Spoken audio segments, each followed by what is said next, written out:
Tennise podcasti Matchpall toob teieni Tallink. Tere tennisesõber! Matchpalli podcasti 22. saates liigume natukene ajalooradadel ja räägime kuldsetest 60-ndatest. Mina olen ikka saatejuht Gunnar Leheste ja mind abistab saatekülalise rääkima panemisel Riho Kallust. Tere Riho! Tervist! Aga nüüd võtke enda rahulikult mingi teetass ja küpsised kõrvale, sest hakkame tutvustama tänast saatekülalist. Ta on 2-kordne Eesti meister paarismängus, 1-kordne Eesti meister üksik- ja segapaarismängus, kuulunud Eesti NSV võistkonda, mis võitis Nõukogude Liidu võistkondlike meistrivõistlustel kulla aastatel 61, 63 ja 65 ning pronksi aastal 69. Tennisekohtunikuna on ta teenindanud mänge nii Davis Cupil, Wimbledonis kui ka US Openil. Jalgpallisõbrad teavad teda kui kunagist TVMK klubi juhti ning Eesti Jalgpalliliidu ametnikku ning 2019. aastal lisandus tema CV-sse ka Reketi muusikavideos osalemine. Tere tulemast stuudiosse, Ants Juhvelt! Tere! Kui kõrgel kohal oli see su filmi debüüt eelmine aasta Reketi muusikavideos või oled varem ka teleekraani olnud? Ei, ma ei teaks teleekraanil, aga seda Eesti 100 Eesti tennis 100 seal vist sai natukene osaleda. No päris sekundit kokku lugeda, aga ma julgen öelda, kus 10 või 15 sekundit said sa eetri aega. Kaua te filmisite seda? Sa mõtled Reketit? Jah. No ikka terve hommikupoole vist. Aga on räägitud kuldsetest 60-ndatest, et ohohoo, milline aeg see veel oli, et tol hetkel, kui te ise kuldsed 60-ndad olid, kas te tajusite ka, et te elate mingil erilisel ajajärgul Eesti tennise jaoks? No ei oska seda öelda, aga päris edukad olime küll, sellest me saime isegi meie aru. Ega need 3 korda võita, need liidu meistrivõistlused meeskondlikult, see oli ikkagi kõva sõna, eriti rahvaste Spartakiadeks. Seda vist ei suutnud ükski teine spordiala. Tuleme päris võib-olla lapsepõlve, et 56, kui trenni sattusite, milline kokkupuude ennem tennisega või spordiga üldse oli ja kuidas siis esimesse trenni minek välja nägi? Mina olen sellest generatsioonist, kus oli veel selline asi nagu hoovisport ja siis sai seal kõiki asju proovitud kaasa, arvatud ka tennise moodi, kus sai siis endale saetud lauajupist endale sellise reketi moodi asi ja neid togitud. Aga tegelikult ma muidugi tennise juurde sattusin varem paar aastat ennem isegi. Kuidagi juhuslikult sattusin tenniseväljakutele ja hakkas väga meeldima. Mis väljakud need olid siis? Kalevi väljakud. Siis tookord Suvorovi uuesti, nüüd Kaarli uuestel, kus olid väljakud. Mitu väljakul tol hetkel oli Kalevis? 7 väljakut. Aga need olid ju sellised ajad, kus lapse vanemad ei vaadanud ju oma rahakoti järgi, kuhu last trenni panna, vaid käidi koolides kutsumas. Jaa, tegelikult siis teine tutvumine oligi, kui treener Kalamäe tuli reaalkooli 4. klassi ja sealt siis leidis mõned mängijad. Mille järgi ta vaatas, tegi mingi katset siis või? Ei, ta tegelikult kõiki kutsuti, aga meil oli muidugi päris sportlik klass oli ja sealt väga mitmed. Õhtulehes on sellised read, et pärast trenni minekut läks 2 kuud aega enne, kui sa mängisid juba Tallinna meistrivõistluste finaalis. Jah. Kuidas see võimalik on?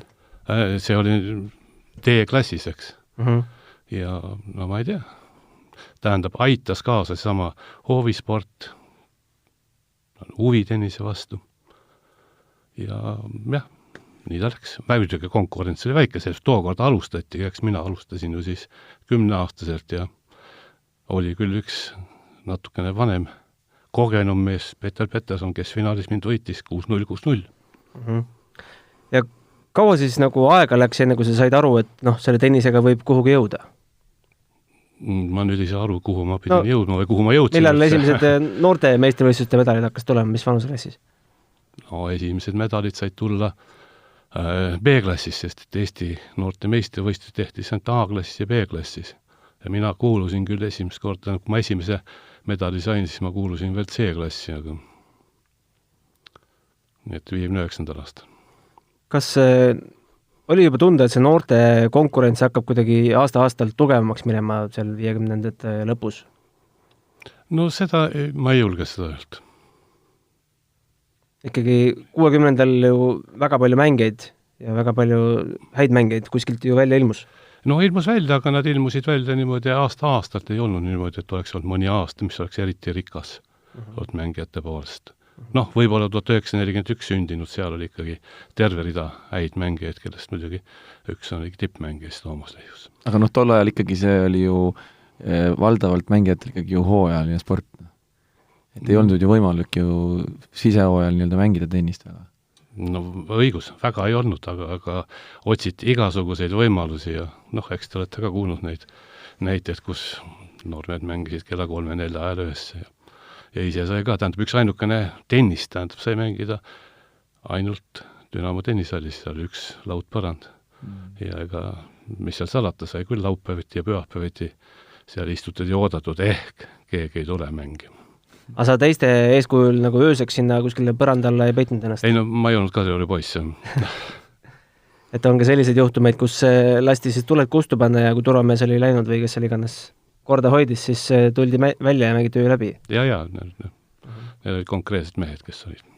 Aga kellele sa omal ajal väiksena alt üles vaatasid, kes oli sinu tennise iidol, sest Toomas oli siis ju 4 aastat kõige vanem sinust, et Toomasele päris algusest vast ei teadnudki, et siuke mees olemas on? No ikkagi väga kiiresti sain teada, sellepärast, et 1900, mis oli siis 57 või millal see Toomas tuli liidu meistrivõistlusel 3. nii et noh, ma alustasin nagu 56, nii et ei olnud vaja lisaks tegemist ju koolivennaga. 61 tuli siis esimene suur läbimurre, kui sa said Eesti NSV liidu koondisse.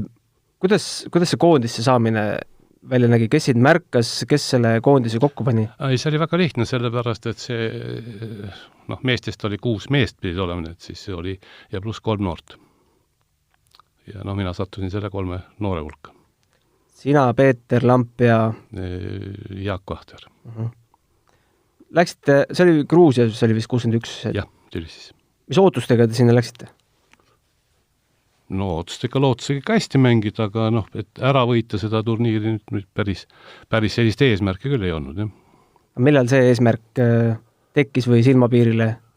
Siis oli seal niimoodi, eks, nagu play-off süsteemis, eks, ja kui jõudsid sinna poolfinaali ja võitsid poolfinaali, jõudsid finaali ja nii ta läks.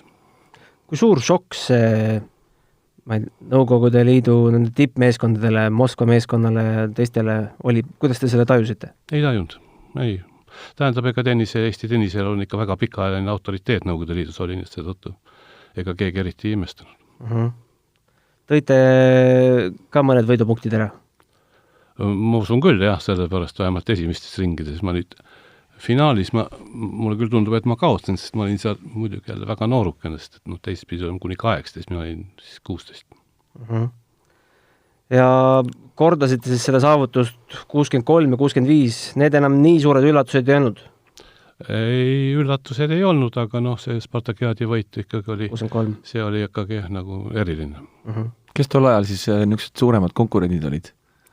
No Moskva ja Ukraina, eks nad on alati olnud niimoodi ja samuti Gruusia ja aga see natukene varieeruseks, kuidas see koosseis oli ja raske öelda, aga Moskva oli ikkagi nagu ja Vene Föderatsioon mängis, Leningrad mängis.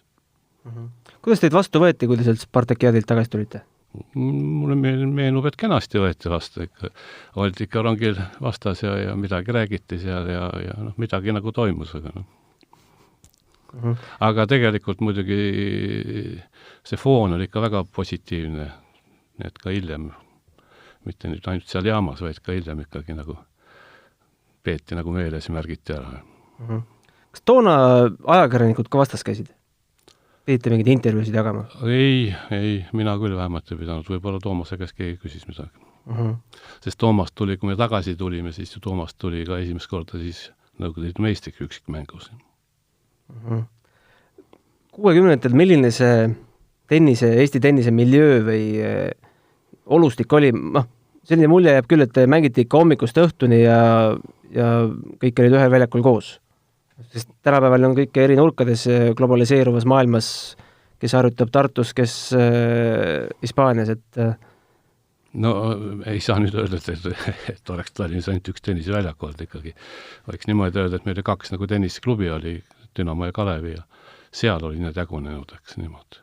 Ja väljakuid oli ka Kalevil juba 2 väljakutööd olid siis seal nii nimetatud see Suvorov puiesteel ja teine oli siis Erne tänaval. sa olid Kalevi või Dünamo mees? Mina olin Kalevi. Oli siis printsipiaalne vastasseis Dünamoga? No ma ei ütleks, et see printsipiaalne, aga noh, natukene ikka vahet tehti. Sellist omavahelist pukslemist, lõppimist oli ka? Noh, igasugust oli, aga tegelikult muidugi ma ütleksin ikkagi väga, väga sõbralikult ja need Dünamo mängijad, eks, olid nagu minule nagu rohkem eeskujuks, nad olid must kõik nagu vanemad. Alates seal Erik Edars ja Jaak Parmas ja nii edasi. Sa saavutasid väga palju edu paarismängus. Sobis see sulle kuidagi paremini? Sulle tulemused paremini? Võib-olla, jah. Ja just eelkõige Peeteriga koos? No Peeteriga koos me tulime liidu meistrivõistlused ja Peeteriga me koos nagu palju mängis, me olime nagu ühe vanused ja sellest. Üksikmängus tunned, et sul lagi jäi võib-olla saavutamata? Sul tuli 65 vist mingi tervise häda vahele? Ei, noh, 65 jah, oli seal küll üks probleem, et läksin tehti mul mandlilõikus ja noh, ega ta nüüd eriti meeldivat ei kulgenud, aga noh, endal oli ikkagi nii palju tahtmist ja rummalust, et vist teisel päeval hakkasin seal keskhaiglas ühe jala peal treppidest üles hüppama ja noh, hüppasin kohale, siis pärast olin 3 või 4 nädalat olin. Verd hakkas lihtsalt, enam ei saanud kinni sealt operatsiooni järgselt, nii et tehti vereülekandeid ja see nagu kindlasti kasuks ei tulnud. Ometi 4 aasta pärast olid Eesti meister? No ega ma nüüd see on nüüd nii siis olemas ka ei olnud, aga raisku läks järgmine see talvehooaeg. Aga milline mängija sa olid? Toomas Leiusega ta rääkisin, kiitis väga sinu tennise IQ-d. Peaga mängija? No kui jalad ei jaga, siis peaga või vastupidjaks. Et ei olnud kõige atleetlikum? Jah, ei saa kiidelda selle pärast, et vastupidi. Tuleb meenutada, et kui me seal jooksime tüdrukutega 60 meetrit, siis ma sain ikka nende käest 10 meetrit tahapoole. Tõsi, need tüdrukud olid ka ikka äärmiselt kiired, eks mõtlen siin Tiiu, Soome ja Mari Kuldne tegid ilma Tallinna kergejõustiku meistrivõistlustel ka. No, kui sa vist proovile sai panna, nende vastu olid vist need Nõukogude Liidu meistrivõistluste kehalised katsed, kurikuulsad? Jaa, need olid, jah. Mis seal tegema pidi? Seal oli vaja 30 meetrit oli vaja joosta, oota kaugushüppe oli, palli vise oli, siis oli vaja käte ülestama kangil ennast. Ja kas ma kõrgushüppe ütlesin? Kõrgushüppe oli, jah, see oli muidugi kõige toredam, kui grusiinlastel oli üks niisugune mängija, Niko Toharelin, kes oli niisugune, ma ei tea, 1,35 või midagi niisugust, oli pikkist, ta pidi ületama 1,10 kõrgushüppes ja no kuidagi ei õnnestunud. Iga see ala tulemus läks siis kirja või mingi punktisüsteemi? Ei, sa pidid kõik normid ära täitma. Piisas, et sa ei hüpanud see kõrgust üle ja sind võeti maa. Minu mees 61. aastal meil ka üks mängija võeti maa. Ei jooksnud piisavalt kiiresti. Aga selle jutu järgi tundub, et ikkagi tol ajal üldfüüsilisele pandi kõvasti rõhku? No okei, see oli niisugune jälle need normatiivid, aga iseenesest tennis on niisugune natukene nagu parasid spordiala, kes tahab, et sul oleksid need füüsilised võimed, aga tennisemänguga endaga nagu on suhteliselt raske nagu nii väga, väga tugevaks saada. Aga saite siis lõpuks aru, mis nende kehaliste katsete mõte oli? No mõte oli see, et atleetikusele ja võib-olla see kuskil nagu mõjus, tähendab, seda ma pean ütlema, et Eesti tennisemängijatel ei olnud vaja seda küll meelde tuletada, me saime sellest ise väga hästi aru ja ikkagi päris palju tegelesime sellega. No tolle aja üks totrus oli veel see, et kohtunikud võisid passiivsuse eest vist vastasele punkti anda või? Noh, ma ei tea, igasugused rumalusi oli, seal oli vaja jah, niimoodi, kui said õhust lõid, võitsid punkti, siis said vist 2 punkti. End palli eest 2 punkti? Jah, niimoodi, nii et siin. Ikka tehti jah, teinekord niisugust asju. Aga noh, õnneks need olid niisugust mööduvad näed. Aga sa olid niisugune ründav mängija, sind ei pidanud distsiplineerima? Vaat, mina päris selle alla ei sattunud, sest et siis, kui mina mängisin noorteklassis, siis veel nii karmid asjad ei olnud, nii arenenud ei olnud veel asi, aga noh. No raske on öelda, mis on ründav mängija, eks tähendab, minu rünnak võis olla siis, tähendab, noh, mis seal salatega Toomas oli meile ikka igati eeskujuks ja selleks, et tema moodi tahtsime ka kõik mängida ja noh, kui nüüd siin servi ja võrku joosta, seda rünnakuks pidada, siis seda küll, aga iseenesest minu löögid nii väga tugevad ei olnud, et oleks kohe punkte võitnud kiiresti. Aga Nõukogude Liidu meistrivõistluste kõrval, ma saan aru, teine printsipiaalne lahing oli Eesti-Soome maavõistlus. Paned sa ka ise ka selle teisele kohale? Tähendab, ma ei, sportlikus mõttes kindlasti mitte. Aga ta oli ikkagi väga kõva motivaator. Saada üle aasta sõita Soome nendel aastatel, see oli ikkagi, see oli mille nimeliseks mängijad pingutasid siin. Aga sportlikus mõttes, mis sa enda saavutuste teisele kohale paneksid? Üldse esikohale? No ma ei tea, ega see sama nimetatud Eesti meister on mulle ikkagi väga tähtis ja lisaks sellele võib sinna panna, et nii-öelda Ida-Saksa lahtiste võitja ja ka Poola lahtiste meister olen, ja tähendab niimoodi, kui nüüd mu sulgi näidata, siis minu jaoks oli väga oluline oli niisugune võistlus nagu Kalja Kapp, eks. Sest see oli nagu niisugune reaalne ainus võimalus ka kuhugi nagu siis välismaale saada ja mängima minna ja me kahjuks jäime teiseks sellel võistlusel. Kes seal tol ajal osalesid? Mis riikidest mängijad või? No Euroopa, see oli Euroopa. Euroopa ja alla 20 aastast. Ja kaotasime Tšehhile, kus mängis Jan Kodes. Kuidas toona üldse valiti turniire või kuidas te üldse nendel peale pääsite? Ei olnud ju sellist punktisüsteemi, nagu praegu noored alustavad ITF tasemelt, Challenger, ATP, kes seda määras, kuidas, mille järgi see käis? No jumal seda teab, tähendab, oleneb millisest turniirist me räägime. No üksikmänguturniiridest, seesama Saksa TV meistrivõistlus. No sinna saadeti, eks Nõukogude Liidu nii-öelda nimekiri ja kes sinna läksid ja me läksime ja saadeti need 3 noormest, kes olid nagu Kalja Kapi kandidaadid ja kes olidki pärast meeskonnas. Aga tennisistide tasustamine, kuidas see käis? Te pidite millegi eest elama ka? Me olime ikkagi kõik stipendiaadid. See tuli siis Moskvast ümbrikuga? Ei, Moskvast ta nüüd ei tulnud, aga neid olid erinevaid võimalusi oli, eks. Ja siin Dünamo süsteemis olid need võimalused veel laiemad, aga mina konkreetselt sain oli niisugune asi nagu üleliituline ametiühingu stipendium. Summasid ka mäletad? Elas selle eest ära? Vist pole kunagi nii palju raha olnud, kui ma algul hakkasin saama 60 rubla, mida see oli 65. aastal, kus mind nagu praktiliselt kodus ei olnudki, nii et ma tean, et see Kalevi raamatupidaja oli minu peale väga pahane, et miks ma ei käi palga järgi. See oli suur raha?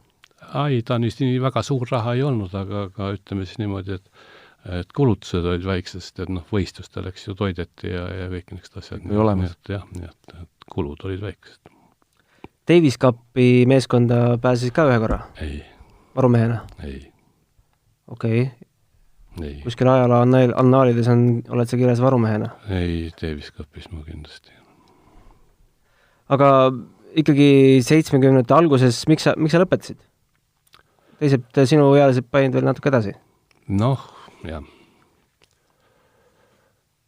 Ma arvan, et kellegile tundus, et ma lõpetasin 68. aastal Tallinna Politehnika Instituudi. Keegi võib-olla arvas, et ma nagu siis oma erialal nagu olen nagu kasulikum kui tennisväljakut. Ja praktiliselt vist 3 päeva enne, kui ma ülikooli diplomi sain, mul siis nagu stipendium võeti ära. 68 võeti stipendium ära?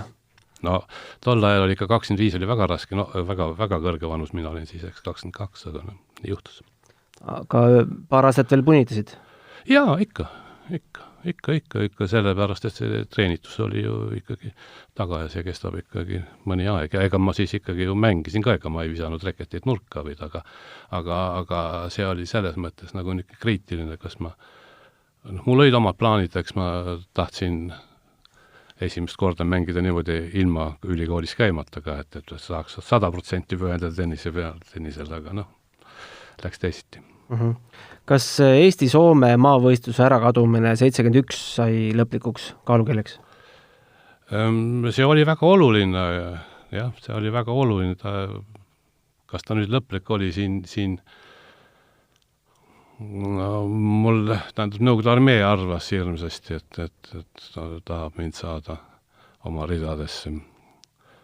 Aga ma ei olnud sellest väga vaimustatud ja siis selgus, et on siin niisugune tervisega mingisugused probleemid ja siis mind nagu kuulutati rahu ajal mittekõlblikuks ja ka kuna sama arst pidi andma ka loa tennisevõistlustel osalemiseks, siis ta nagu ei saanud nagu mõlemat asja teha. Palju sa Leiuse Toomasega omavahel mängida said? No suhteliselt vähe. Me ikkagi tema erinevatel kohtadel või niimoodi erinevatel turniiridel mängis, tema ikka mängis ikkagi suhteliselt palju välismaal ja Eesti meistrivõistlustel jah, ei, ma olen taga vist 2 korda mänginud. Leius mäletab, et võistlustel saite vist paarismängus rohkem mängida? Jah, me üks kord mängisime koos Poolas. Poola lahtistel meistrivõistlustel mängisime koos. Aga noh, mängitud sai palju ja noh, väga palju aitas kaasa, 63.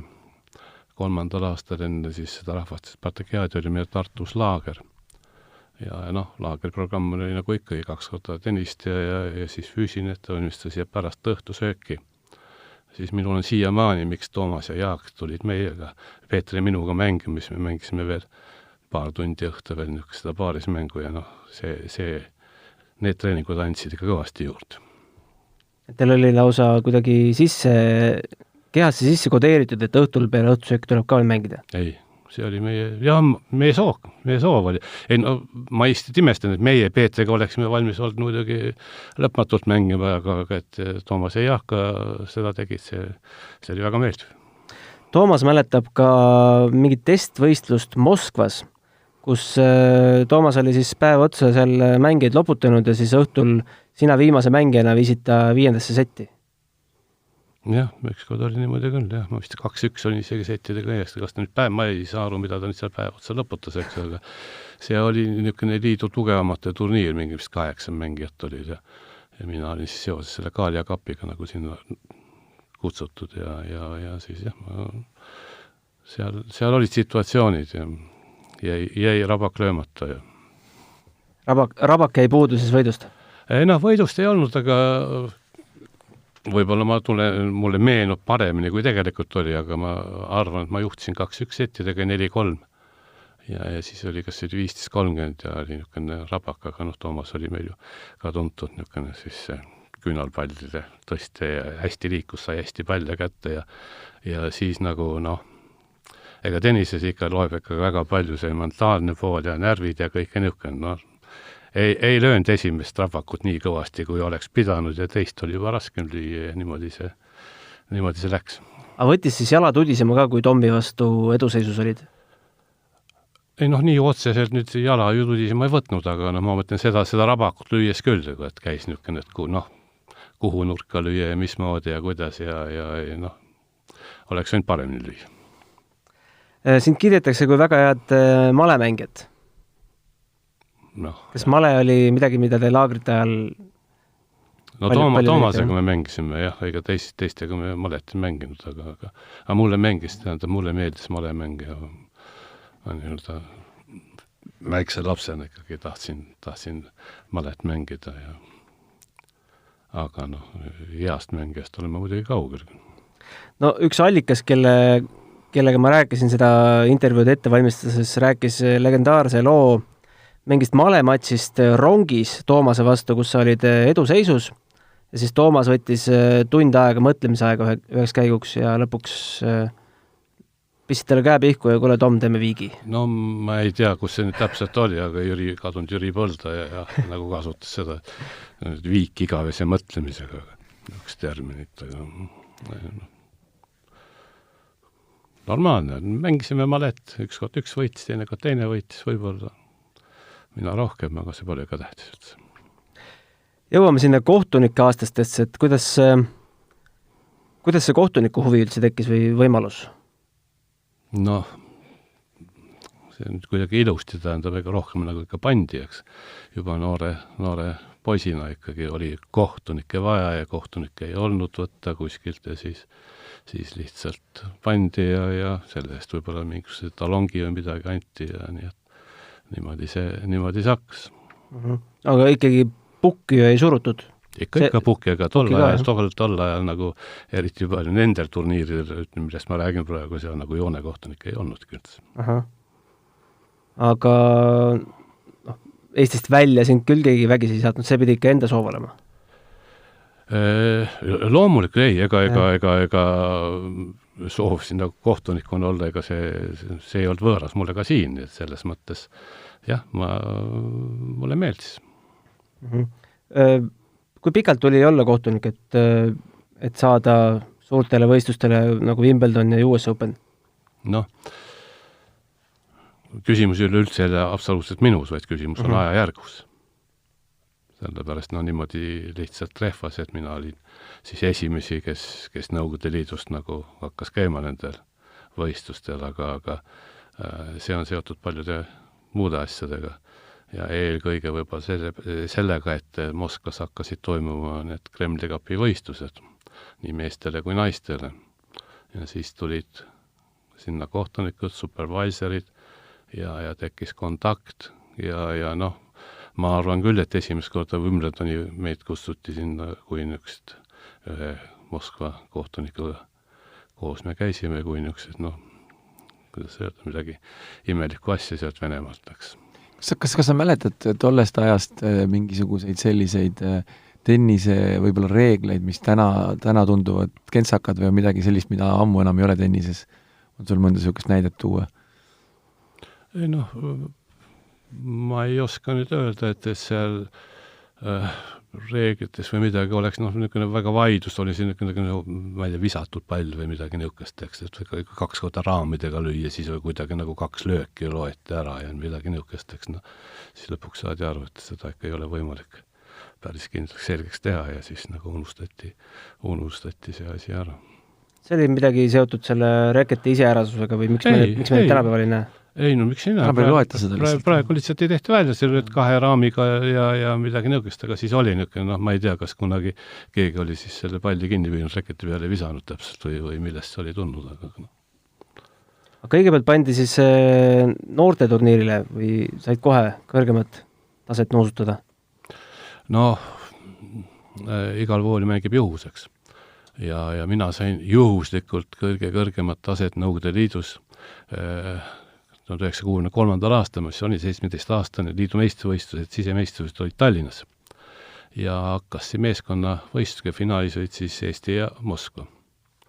Ja kuidagi oli nii, et Eesti mehed olid tugevamad ja Moskva naised olid nagu kindlalt tugevamad ja seal oli nagu 4 üksikmängu ja 1 naispaarismäng, meespaarismäng, segapaarismäng ja pärast üksikmängu oli Moskva 3-1 ees ja siis oli nagu kõigil selge, et meeste paarismängud tõenäoliselt eestlased võidavad, aga naiste paarismängus ei ole varianti, et selle võidavad kindlasti Moskva ja asi tehtud. Ja siis oligi nii, et kui hakkas need paarismängud pihta, siis kõik, päris palju oli pealt, kõik läksid vaatama meeste mängu, kus siis Toomas ja Jaak mängisid. Ja nad võitsidki selle, aga ja enne mängu siis tuli, ma ei tea, peakohtunik, kes oli, et kuule Ants, tead, mine loe see naiste paarismäng ära, tead, see läheb nii kiirelt ära ja see midagi niisugust ei ole. Ja ma siis läksin, eks. Ja selles kujunes ikka kõva elamus, sellepärast, et meie tüdrukud mitte ei kaotanud kiiresti, vaid hakkasid väga vastu ja lõpuks ka võitsid selle mängu. Ja nüüd, kui meeste paarismäng nagu kadus ära, siis oli Kalevi tennisalis 2 otsastikku väljakut. Ja siis see rahvamass kõik vajus sinna naiste poole peale toetama ja siis oli ikka möll oli ikka päris kõva. Kes need meie tüdrukud olid? Ma arvan, et olid Mari ja Tiiu Kivi. Nii et see on üks suuremaid üks elamusi. Aga Wimbledoni juurde tulles, et milline see Wimbledoni õhkkond toona oli, et kui ei olnud sellist massiivset meediakajastust, nagu see oli ikka klassikaline turniir, see oli ikka tennise tippude tipp. Ja ta on seda täna ka. Tänapäevani, aga kuidas sa ise seda tajusid? Noh, said sa aru, et sa oled kuskil erilises kohas? jaa, ei no ma käisin seal, varem käisin ükskord turistina ja siis ma sain aru ja siis ma tundsin, et see on nii väga, väga õnnetult, kui peaväljakul, ma ei tea, kas meeste poolfinaal käis ja ise ei pääsenud sinna lähedalegi ja niisugune, et see oli nagu väga harjumatu tunne, ei harjunud, et saad ikka igal poole. Juba siis oli see keeruline? Ei noh, kogu aeg on keeruline, sellepärast, et need pileti sabad ja see ei ole välja mõeldiseks ja nii, et see on tõesti nii, et loomulikult ta on tennise pühamu ja ma ei ole küll nüüd tükk aega käinud, aga ma arvan, ta on täna täpselt samamoodi. Aga lõpuks said siis neid otsustavaid mänge joonekohtunikuna? Ja no päris otsustab kuni poolfinaalini, ta on kuni reedeni. Pühapäev, kui on finaalit, siis noh, see oli niisugune eriline au, kes sinna said ja kohalikud klubi liikmed kõik? Põhiliselt ja vist 1 või 2 välismaalast ja ameeriklast vist olid, aga muidu oli, noh, see oli niisugune au küsimus. Mingid eredamaid hetki või mingid eriskummalisi juhtumisi nende Slammi turniiri kohtunike aastate jooksul ka juhtus? Noh, eks üht-teist juhtus, aga mis väga eriskummalist ei ole, noh, praegu lihtsalt meelde tuleb Ivan Lendl, väga suurepärane mängija ja kõike niisugune, aga ta oli ka kõva autoriteet. Sel ajal oli niimoodi, et oli see Cyclop oli servijoone peal, oli niisugune masin, mis siis nagu fikseeris, eks masinad ka vahest eksivad ja siis igatahes nendel käskis selle kinni panna ja mitte kasutada seda Cyclopist ja servijoone kohtunik ja usaldada siis joonekohtunikke, kusjuures noh, 91. aastal US Openil oli üks väljak, oli tehtud ka elektrooniliseks. Ta ei olnud nüüd mitte nii, nagu praegu on, eks see kotkasilm, vaid jooned olid tehtud niimoodi, nagu see Cyclopki kõik jooned ja noh, püüti nagu seal midagi proovida, aga mulle nagu meenub, et mängijad ei olnud üldse selle poolt, eks. Et ikkagi pidasid, et see inimlik faktor, nagu see on ka osa tennisest ja noh, te olete kursis selle kuulsa varriga, mille suhtes ju ka on eks erinevaid arvamusi, aga noh, samas kui me tuleme selle kotkasilma juurde, siis see on ju kõige parem variant, eks, minu meelest. Aga kas mängijad pidasid kohtunikest rohkem lugu, kui nad seda teevad tänapäeval, kui me näeme, et noh, kohtunikud saadetakse ikka väga pimedatesse kohtadesse? Noh, eks ikka igati asju juhtus ja eks John McEnroyst olete ka kindlasti kuulnud ja noh, seal ikkagi juhtus igasuguseid asju ja kui nüüd kohtunike seminaridel vaatasime neid videosi ka, siis noh, 10 videost 8 oli nagu siis McEnroyga seotud, aga väga sageli oli McEnroyl alguses õige. See oli inetu, kui ta nüüd karafine ja reketit seal purustas, eks, aga hakkas see pihta palju vahetuses, kus tegelikult McEnroyl oli õigus, kohtunik eksis. No väga kuum teema on tänapäeval tennises kihlveopettused. Kas toona ka mingit sellist sahkermahkerit tehti? Ei kuulnud ja tähendab oli selliseid üllatuskaotusi küll teinekord nagu on, aga see võis olla ikkagi seotud selles mõttes pärast pikka ja suurt turniiri, eks lihtsalt mängijad, see on ikkagi noh, kujutlematu pinge on, eks, kus nädala kõrval, eks, pead mängima neid turniire ja kõike niisugust ei ole ju ime, et siis nagu kuskil väsid nii füüsiliselt või noh, väga tüüpiline vaatad praegu, eks see Sofia Keninit, eks noh, võitis Austraalia lahti nüüd 2 järgmist turniiri, ei saa vist esimest ringist kõriti edasi. 2 korda vist esimest ringis? Mõlemast Dubai ja Dohas. Noh, tänapäeval vist üldse nii, et kohtunikud ei tohi avalikult välja öelda, et mingile turniirile lähevad, sest kohe on neil Facebookis need panustajad kallal. Ei, ma seda ei tea, see Facebooki tol ajal kindlasti. Millal sa viimati pukis istusid? Ei, ma ei mäleta. Kui nüüd see muusikavideo välja arvata? Ma ei oska öelda, kas see 90, no ikkagi 15 aastat tagasi, ma arvan, kui seda siin Eestis. Aga ma käisin joonekohtunikuna Saksamaalt, Düsseldorfist oli niisugune World Team Cup, meeskondlik võistlus, mis kui ma nüüd täna vastu mängitakse seda Davis Cupi nagu uut moodi ja minule see tuletab täpselt seda meelde, see oli väga, väga äge turniir ja seal ma käisin 10 aastat ja viimane 1999, aga joonekohtunikuna loomulikult. Küsin sellepärast, et reeglid on väga palju muutunud, et saaksid sa tänapäeval pukis üldse hakkama oma praeguse teadmistega? No millist reeglid muutunud on?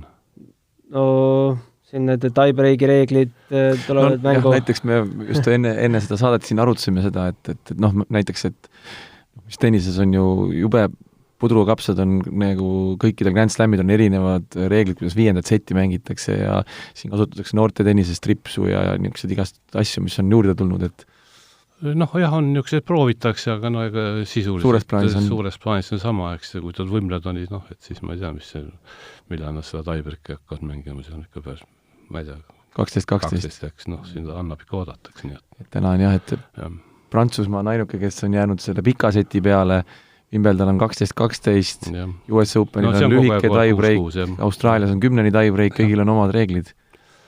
Jah, muidugi ega tiebreak on ikkagi tänuväärne asi ja sellest me ka siin ei saa midagi öelda, et ma ei ole kuulnud tol ajal ega et oleks midagi selle vastu olnud, see oli. Sest need mängud võisid ikkagi venida väga-väga meeletult pikale, eks. Aga kas riietuses olid ka sellised, ütleme tänapäeval, ma tean, et riietusega on päris palju räägitakse, et kui suur logo, kus võib olla, mida? Reeglid olid kogu aeg on olnud reeglid, ega siin võis olla ainult see tootja ja siis üks logo võis siin olla, aga riietus oli iski Wimbledonis, pidid olema kõik valged ja väga, väga tore oli vaadata ka Ägassit, kui ta mängis valgetes riietes ja käitus. Jürgen rääkis kunagi mulle sellise loo, et Jürgenil oli tennisisti nokamüts, teatavasti pannakse naka sisemine külg sellepärast tume, et ei peegeldaks. Ja ta läks täiesti valgete riietega, aga nokk oli seestpoolt tume ja ta oli lubatud seda nokka kasutada. Ja Wimbledon oli ikkagi see väga hoiti ja väga tore, ega need traditsioonid. Muidugi kui Wimbledonis vaadata tagasi meenutada, siis kõige elamusrikkam oli üks pühapäev, teine pühapäev, kus tavaliselt ei mängita. Aga ühel aastal oli nii palju vihma, et korraldajad pidid ja see oli super pealtvaated, sellepärast seal ei olnud need välja müüdud enne, vaid piletid müüdi kohas, et inimesed olid öö läbi seal sabas ja tõesti olid need, kes tahtsid ja niisugune hästi-hästi mõnus aktiivne ja niisugune tore publik oli seal sel päeval. Oled sa hiljem peale kohtuniku tööd ka slämmidele sattunud? Ei. Eestis? Meistrivõistlustele? Tribüünile? Vahest ikka, ega praegu Fed Cupigi käisin vaatamas. Mis elamuse said? Ikkagi väga kihvt ikka. Suur vahe on, kas sa vaatad televiisorist või sa vaatad ehedalt, eks. Kuidas sa kogu seda Kaia Kanepi saagat, kuidas sina sellest suhtud? Ma ei tea täpselt. Mis... keegi ei tea täpselt? Jah, ma sellepärast ei saagi suhtuda sellepärast, et need asjad ikkagi nemad isegi, mõned väga vähesed inimesed ilmselt teavad seda asja ja et ma ei suhtu sellest, see on iga vaba maa, inimesed teevad, mis tahavad. Aga siis ühel hetkel 90. alguses tuli kannapööre ja otsustasid hoopis Tallinna TVMK-d juhtima hakkama. Kuidas see juhtus? See juhtus nii, nagu ikka need juhused on, tähendab, kui mul mingid ametid nagu otsa said, siis ma mõtlesin, võtan väikese puhkuse, aga nädal aega vist kodus ja ma ei tea, ma ei suutnud ühte kõnet teha või midagi niisugust, et kuidagi niisugune laiskus tuli ja siis ma läksin tenniseliitu ja ütlesin, et Mati Kuum oli siis peasekretär, et kuule, et kas ma ei saaks tulla siin miinimumpalgaga teile natukeseks appi. Ja siis ma olingi seal ja siis oli niimoodi, et president oli Endel Schiff ja küsis mu käest, Hans, kas sa Piotr Seedinit tead? Ma eelmiste töökohtade järgi teadsin teda päris hästi ja ta tead, et mine sinna, et räägid, et ta on natukene edev mees ka, et paku talle seal juhatuse kohta ja küsi siis sponsorraha. Ma siis läksin, lõppes see siis sellega, et ma läksin sinna tööle. Tähendab, asi on muidugi see, et Seedin oli mingi plaan, eks, Kalevi staadioni koha pealt. ja minule see oli väga lähedal, ma olen ise sealt kandist pärit ja nii-öelda oli siin, ütleme, see nendel aegadel ikka see Kalevi staadioni olukord oli ikka väga vilets. Ta nägi sinus mingit lüli oma järgmiseks projektiks? Jaa, ta nägi selle pärast ja mulle nagu see tegelikult oleks väga hästi ka istunud, sest et ma olen nagu see ehituse majandusinsener, nii et töötanud ehituses ja finantsides ja ma arvan, et ma oleks sellega hakkama ka saanud selle rolliga, aga see on niisugune keeruline asi ka, et see omandisuhted ja need värgid, ühesõnaga see plaan ei läinud käima, aga mina jäin siis TVMK meeskonda juhtima. No jalgpalliklubi juhtimise kogemus sul varasemalt puudus, et sa hüppasid ikkagi tundmatuskohas ette? Mõnes mõttes küll, aga samas ma olin ikkagi spordiga päris hästi kursis oma teada ja pluss, ütleme, see majandus, need küsimused ka ja mulle on jalgpall ka alati väga meelepärane olnud, nii et eks see kujunes ka, ega see nüüd päeva pealt ma selle juhiks ei saanud, eks ma tegelesin selle projektiga, millest ma rääkisin ja siis aja jooksul läks nii. Ega see oli ju läbi aastate üks päris värvikas seltskond, kes seal TVMK-st läbi käis, kui keeruline seda kõike juhtida oli? Juksed läksid väga halliks?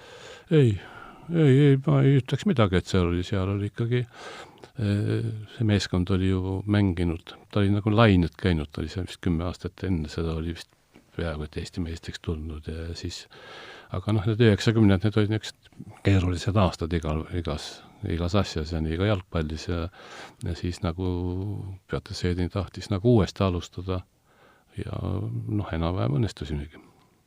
Kuni enam ei õnnestunud? Kuni tulid rasked majandusaastad. Raskeks läks vist pärast Eesti meistriks tulekut? Ei. Või hiljem? Raskeks läks 2008, siis kui me olime sundinud, 2007-2008. Siis olid, aga see ei puuduta absoluutselt tegelikult TVMK jalgpalliklubi, vaid see puudutas siis seda peasponsorit või omanikku, eks, ja tema majandustegevust. Eesti meistriks tulite 2005. Kui ilus hetk see oli? See oli väga ilus hetk. See oli ikkagi väga super hetk. Ma nagu ütlesin poistele, et ma sain selle aasta 60-seks, tehke mulle siis sünnipäeva kingitus ja tegidki need. See oli väga tore, aga see ka tee sinna. Ega siis me olime enne ka medalites seal ja kui vaadata mingi perioodi, siis me olime seal ikkagi Levadia ja Floraga ikkagi täiesti võrreldavad. Väikse skandaalikese saite ka, ma ei mäleta, mis aastal see nüüd oli, aga vist mingi mäng Honkaga nimetati teil kokkuleppemänguks? Jah, sellega käis tõsine uurimine, tegelikult seda kuskil ei nimetatud. Aga uurimine selle kallal käia ja ma ise uurisin seda ja ma olen seda videot vahtinud seal kümneid kordi ja klaarinud ja ma käisin isegi UEFA peakontoris seal nõu küsimus ja rääkimus ja näikest asja, nii et Aga kuhu see viis siis lõpuks teema? See ei viinud kuhugi lõpuks, sellepärast, et ega ma räägin, seda ei tunnistatud ametlikult kunagi, et see oleks olnud, aga oli väga suur kahtlus, eks. Ja eks hakkasid vaatama, kas enne oli midagi niisugust ja kuskil võis midagi niisugust olla, aga ega seda te olete kindlasti kuulis, seda ei ole ka väga lihtne tuvastada. Absoluutselt. Jah, ega see on see ka tennises ka, nagu lööd võrku või löö võrku, eks, läks võrku, Samamoodi on see, et teevad kaitsjad vigu ja aga ometi aastad hiljem üks teie väravahtidest istus kohtupingis, Sergei Ussoltsev. Jah, tema oli muidugi väga niisugune värvikus kuju. Aga see oli ka hilisemate asjade pärast. See oli teotud tegelikult TVMK-st, sellepärast, et me nagu leidsime teise parema väravai endale ja siis ta ei olnud enam seal, aga ta veel seal kuskil tegeles, ta oli sealt kuskilt Narvast pärit ja nii, et siis tulid välja, nii et ega millega tema tegeles, ega seda me ei tea.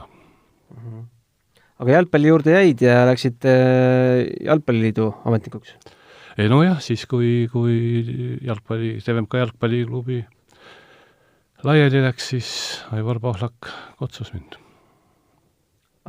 Hetkel sa ei ole kuidagi spordiga seotud. Mis sa praegu teed? No, ma olen pensionär. Aga jalgpalliga ma olen ikkagi mingil määral seotud. Tänagi lähen 3-päevasele seminarile, kus on siis koos kohtunikud ja vaatlejad. Mina tegutsen nagu siis vaatlejana ja ma olen seal mingis paaris jalgpalliliidu komisjonis ka veel, nii et loodan. Kas vaatleja töö viib sind praegu Eestist välja ka või ainult Eestis? Ei, ainult Eestis, ei. Kumb see ikkagi südamelähedasem on läbi aegade olnud, tennis või jalgpall? No tennis loomulikult. Miks nii? Tennis oli ikkagi väga pikk perioodis, ta oli ikkagi inetu nagu öelda, aga ma ei pidanud ennast üliõpilaseks, kes mängis tennist, ma ikka pidasin ennast tennise mängiks, kes käis ülikoolis ja nii et selles mõttes ja ma olen ikka väga tänulik ja see võib-olla kõlab pateetist, aga ma ikkagi siiamaani arvan, et mina olen tennise eest rohkem saanud, kui mina tennisele andnud olen ja selles mõttes siin ei ole kahtlust. Aga tenniseturniiridel olles käsite välismaal jalgpallivõistlusi ka vaatamas? Jah. Olen Parnebööl olnud ja Düsseldorfis vaatasin Tšehhi-Saksa mängu ja kui võimalust oli, aga ega ei tasu arvata, et seal väga palju neid võimalusi või vaba aeg oleks. Üldiselt hakkavad ikka mängud 11 ja 10 lõpevad seal kuskil 9 paiku, siis kui väljakud lähevad niiskeks. Ja Ameerikas oli tegelikult veelgi karmim. Seal oli sageli niimoodi, et see päevane sessioon lõppes hiljem kui õhtune sessioon ja siis kell ikka võis ikka järgmine päev juba käes olla, kui lõpetasid. Kas sa Ants reketit ka kätte võtad praegu või? Ei, ma ei ole nüüd tükk aega võtnud. Miks nii? Vaatasin, oli vaja nagu puusad ära vahetada ja see eriti nagu tennis on nagu ikka jooksumäng, ma mäletan, nii et selleks pead ikkagi jooksma ja kahjuks sai ju mängitud väga niisugust omal toredas seltskonnas, aga erinevatel põhjustel on see seltskond ka nagu kas siis nii vanemaks jäänud või kõrvale ja seetõttu lihtsalt. Kes sul need treeningpartnerid olid? Jaak Kullmann kutsus küll mind siin paar nädalat tagasi, ma lubasin mõelda, aga ma kardan, et ikkagi kui joosta ei jõua, siis ära ikka sinna platsile meie tennis on jooksumäng. Selle jooksu, kui ma ütlesin muidugi, et ma sain tüdrukutega pikalt sain ära nende käes, siis paari aastaga oli muidugi pilt vastupidine, aga selleks oli periood, kus ma käisin 3 korda päevas jooksmas. 3 korda päevas.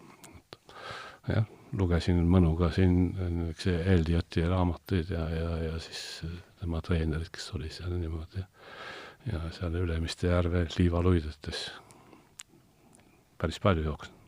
No, sinu kohta on öeldud, et sa kasvasid tennisemängijaks valesse ajastusse, et oleksid sündinud 10 aastat varem või hiljem, oleksid tunduvalt rohkem üksikmängus silma paistnud. Kas sa ise mõtled ka nii, et sa sattusid väga, väga kõvasse seltskonda või see seltskond oli kõva just tänu sellele, et üksteist toetasite? Ja ma ikka rohkem sellele, ma ei ole kunagi mõelnud, mis see 10 aastat varem või 10 aastat hiljem oleks olnud, tähendab. Jah, aga ei, see selles, on küsitud ka veel, et kuidas Eesti tennis ja mismoodi, see on väga pika ajalooga, sellest võiks väga pikalt rääkida, minna enne sõda, mismoodi oli juba enne mängiti ja tennise prestiis ja need inimesed, kes mängisid tennist, eks.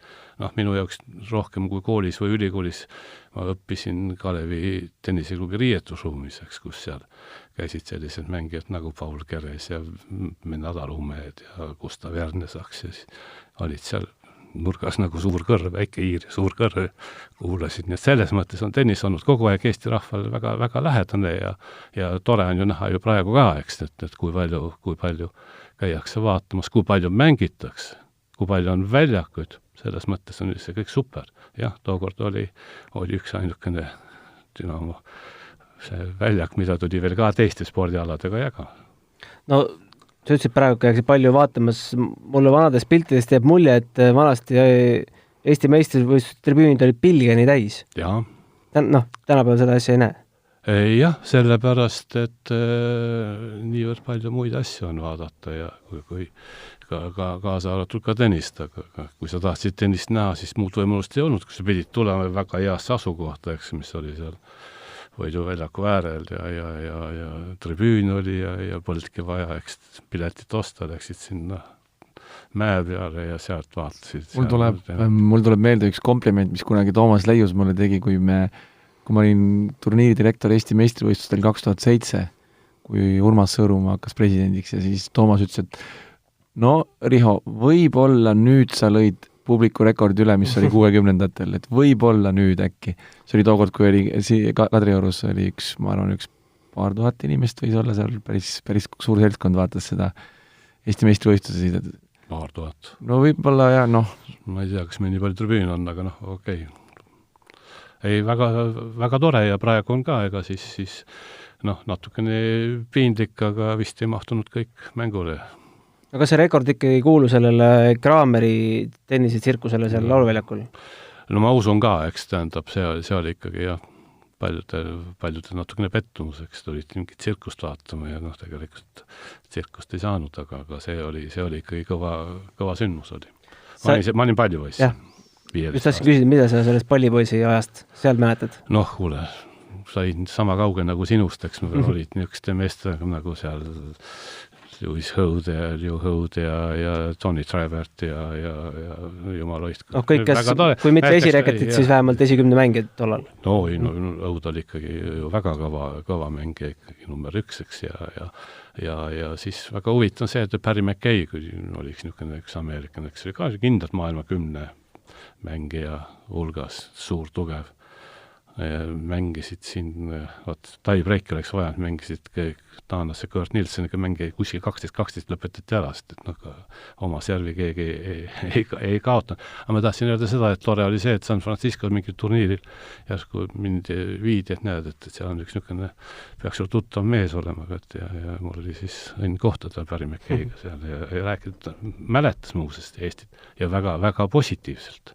Vaat nad tookord juba rääkisid, et see oli maikuus, eks minu eest, ja sattus see karul, see ilus ilm, siis need rääkis, nagu Californiaga. Mis siis, et me maailmatasemel väljakut võib-olla ei suutnud heitada? Puu laudpõrandaks ja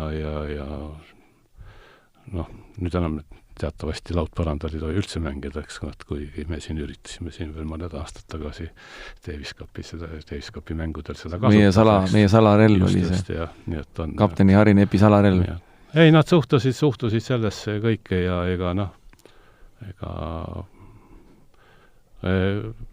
ma arvan, et ega Eesti tennisist, kui me rääksime autoriteedist ja kõigest muust, siis sa ei võida seda ainult tenniseväljakul, et ma nüüd võidan siin, eks, vaid oma olemuse ja käitumisega, keelte oskusega, eks, kõigega sellega.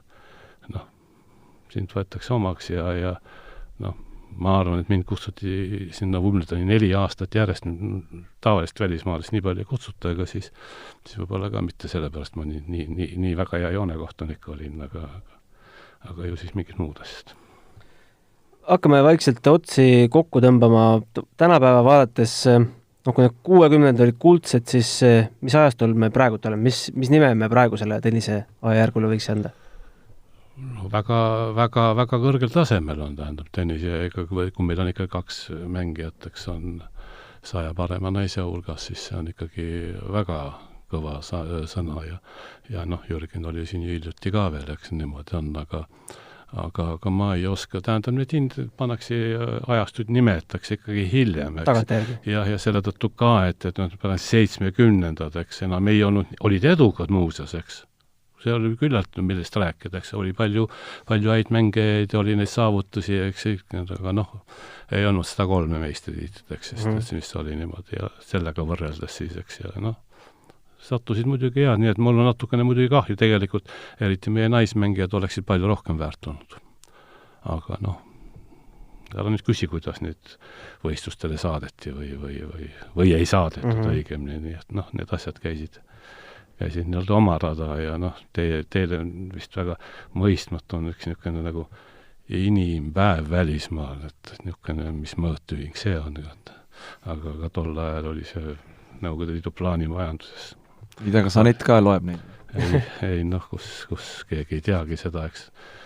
Noh, ta võib ise lugeda, ega see ei ole kerge need päevad seal olla, aga see oli niisugune asi, mille järgi jagati siis, et ma ei tea, tennisele nii mitu 10 või mitu inimpäeva ja oli pandud ja siis teistele spordialadele kui palju ja kuidas ja niisugune, et noh, ütle nüüd mulle, kuidas siis määrati või niimoodi. Järgmine nädal on tulemas Gruusias muuses Davis Cupi matš Eesti-Gruusia vahel. Räägitakse, et see seltskond, kes teil seal 60-tel oli, et oleks selle seltskonna eestlastest saanud Davis Cupile ega väga paljud poleks vastu saanud? Jah, ma usun küll, et oleks ikkagi päris hästi on, noh, kui niimoodi spekuleerida, siis ma kujutan ette, et kui oleks veel niisugune võistkond, kus oleks mehed ja naised olnud, mõlemad. Noh, 4 meest, 2 naist või midagi niisugust. Noh, Hopman Cup või mingi niisugune. Noh, seal on jah 1-1, eks praktiliselt jah, aga nüüd just rohkem, eks, sest et siis ma arvan, et me oleks ikka Euroopas väga kõrge kohal on, sest et olid riigid, kus olid meesmängijad paremad, olid riigid, kus olid naismängijad paremad, aga polnud jälle mehi ja niimoodi vastupidi, nii et siin ma arvan, julgen arvata küll, et no 10 hulgas oleks siin kindlasti tõenäoliselt 6 hulgas. Aga noh, sellist võistlust ei olnud. Jah, kahjuks. Aga selge, aitäh, et Ants, et said kiire päeva kõrvalt aega siit läbi astuda ja meile natukene valgustada ajalugu. Aitäh kutsumust. Aitäh. Tennise podcasti Matšpall toob teieni Tallink.